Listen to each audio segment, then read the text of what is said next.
Alright gang, it's about noon. Little later start than I wanted. Had a little bit of a allergic reaction with food yesterday, or late last night, and I had to take a bunch of Benadryl, and when I kind of groggy this morning, so I couldn't wake up this morning to hunt this morning. So it's about lunch, and just got in and gonna go check out a few places I know that they bed down, but well, I might save you a lot of time if I just said that it's about 99% positive this video won't have any animals in it. This whole mountain, Mauna Kea, has been eradicated. Has been aerial eradicated since 1979, and it continues about maybe 4 times a year or something like that. So it'd be lucky if I even see any sheep, but if I do see some, hopefully I can get it on a video here. And, yeah, I'm just gonna go check it out and see. And yeah, definitely if you guys want to see animals taken on my videos, how about, yeah, open invitations for any place that has animals. There's no animals up here really.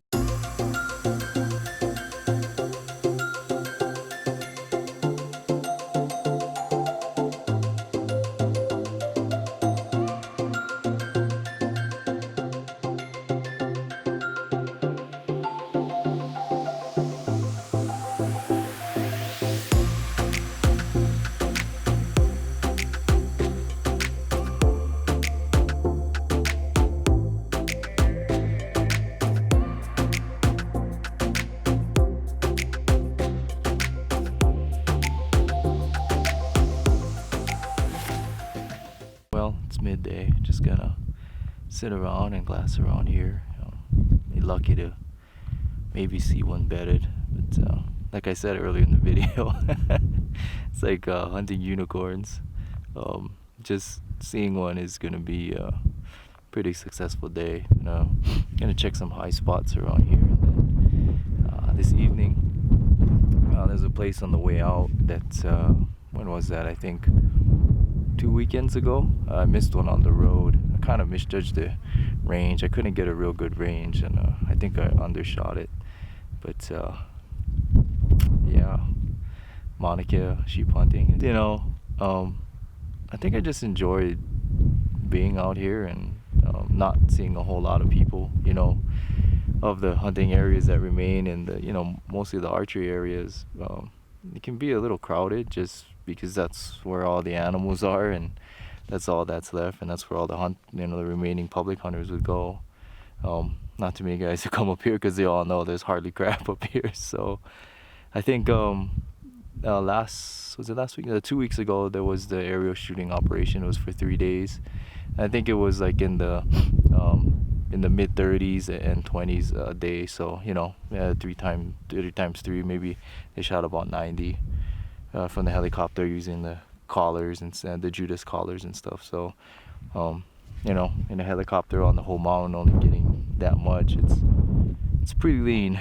It's pretty hard to find. It's a huge mountain. I don't know, need a little luck.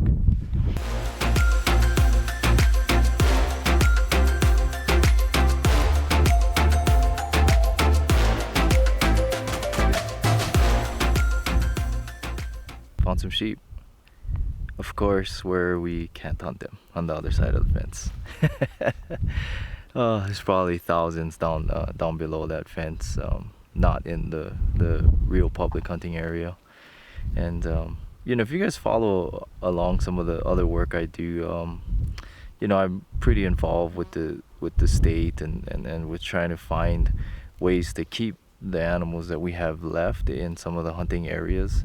And because quite honestly, we have native species and endangered species kind of scattered across the island, and the environmental lobby, they're really good at advocating for getting rid of all the animals, and so we got a lot of eradications, a lot of fenced areas and things like that. And I'm not saying that's bad, but what I'm saying is it seems to be the policy on every single acre of public hunting land that you can't legitimately keep animals there, irrespective of whether they're actually ecologically damaging or not. We got a lot of land on this island that is totally converted exotic weeds and stuff that you're never really realistically going to recover, and we should be able to keep our animals there, maintain the public hunting and a publicly accessible natural resource. But like I said, the lobby's really strong. It's one of the other things I wanted to talk about was, that lobby is so strong that things that are real or of real merit sometimes gets glossed over. And one of those things is, people can drive around the roads and stuff like that, see a lot of goats, see a lot of sheep maybe, and these environmentalists or public will come to kind of go against hunters. Hunters like myself, we're trying to get game management plans and ways to keep animals in the places that we hunt. But that's not by the roads. That's not in a lot of these areas where they see all these animals. So a lot of times when I'm trying to lobby politically to get these things done, you get these people walk up, and some of them are even like degreed masters, PhD, whatever, and they sit there and they go, what are hunters complaining about? There's tons of sheep, there's tons of goats everywhere. Well, they're not where we hunt. They're in people's private land, they're in places of unencumbered lands, things like that. And you can't say that. I mean, and what's really sad is they use those people as having a little more credibility than us hunters that are out in the field. So that's really sad. And just this example right here, like, yeah, there's a lot of sheep in Hawaiian homes and even on the road and stuff, but there's nothing in the place that you're supposed to eradicate, which is rightfully so. They're aerially shooting them.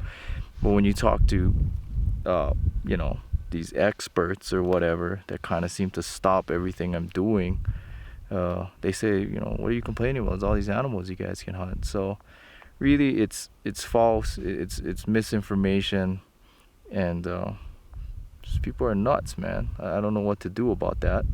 All I can do, I guess, is kind of what I'm doing here. I'm gonna put out media like this, and hopefully you guys can share it, and definitely fact check it. Fact check everything I'm saying here. Don't believe anything you see or anything you hear.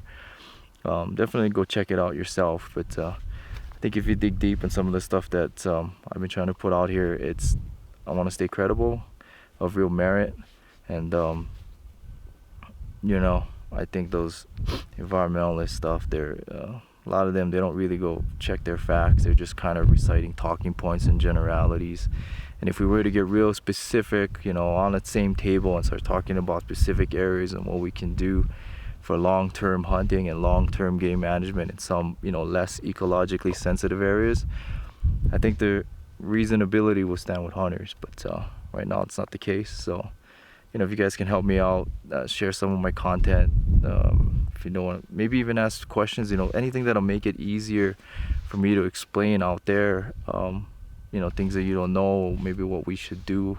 I don't know how to fix it, but what I can do is share my experience, share the information that I've accumulated over the years of trying to protect these things, trying to find a way forward.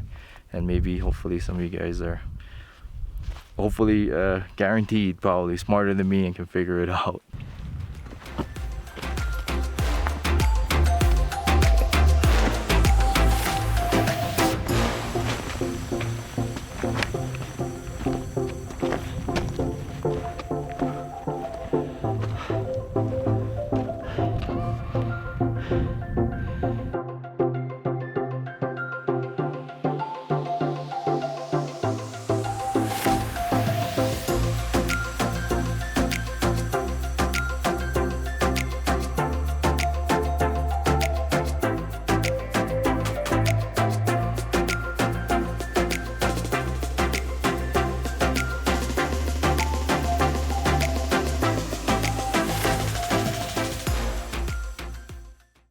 Well, it took a little doing to get up here. A bit out of shape, a lot of heavy breathing, a little bit of burned legs, but we're up here.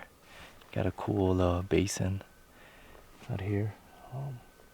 Just gonna kind of sit here for the evening and see what happens. I remember when telling stories. I remember when I was a kid, my dad would take me hunting, and we would literally wait till just before the sun would set, or right when the sun would set. You'd see up in that gray stuff, you'd see like a dust cloud. If you look with your binos, you'd see in the front of that dust cloud there'd be sheep coming off pretty much from the lunar landscape up there, coming down into the vegetation right before dark. So I don't know, maybe with a little luck I might get to relive my childhood some more. But yeah, those are things I used to do as a kid, and now those are kind of things of the past with the eradications and all. But it's just still cool to be up here, and we'll see.